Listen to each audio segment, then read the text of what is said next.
اكيد مريت بمحطات هي كانت فارقه ومهمه جدا في حياتك، او مشاريع اشتغلت عليها وحققت نتائج بطريقه مبهره قوي.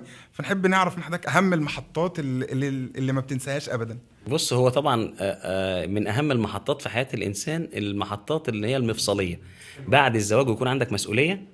فبتكون مش متخذ كل القرارات بشكل سريع وحاسم زي ما كنت شاب وانت ما عندكش مسؤولية. فكر كتير. بتفكر اكتر، والتردد على فكرة مقبرة الفرص. اكيد. يعني من يتردد هيضيع منه كل الفرص المتاحة قدامه. عشان كده ناس كتير جدا يقول لك دي فكرتي وفلان هو اللي نفذها. طب انت كنت فين؟ الفكرة ملك من نفذها. صحيح. هي أسيرة عقلك، خلاص خليها أسيرة، حررها بأنها تخرج للواقع. فالجزء اللي بنقول فيه المحطات، أنا في محطات يعني فارقة في حياتي لما اتنقلت من مجال الاي تي والتكنولوجيا المعلومات، وما كانش لسه مزدهر جدا. كالآن. يعني نواديز طبعا الموضوع مختلف، ذكاء اصطناعي وحاجات جبارة. كنت بشتغل في زيروكس واي بي ام، والشركتين يعني اجريمنت بينهم، بنقدم خدمات للمؤسسات والشركات. الخدمات دي عبارة عن اركايفنج سولوشن، وانت بتخرج من المجال ده وتسيب الشغل ده اللي انت ناجح فيه، وشغال في شركه انترناشونال كويسه بيحلم بيها اي شاب اكيد طبعا. في الوقت ده اللي هو 2003 حلو. 2004.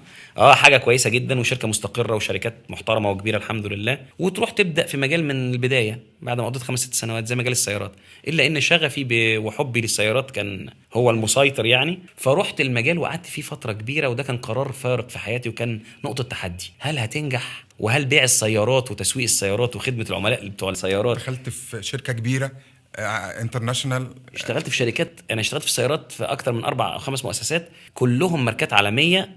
يعني كبيره جدا، من اكبر الماركات في العالم في مجال السيارات، منهم واحده من اكبر المصنعين في العالم. لما اشتغلت في المؤسسات دي اتعلمت ان الاداره هي منهج واحد، انك تدير مؤسسه تعليميه زي ما تدير مصنع، زي ما تدير شركه، زي ما تدير بنك، على اختلاف الانشطه.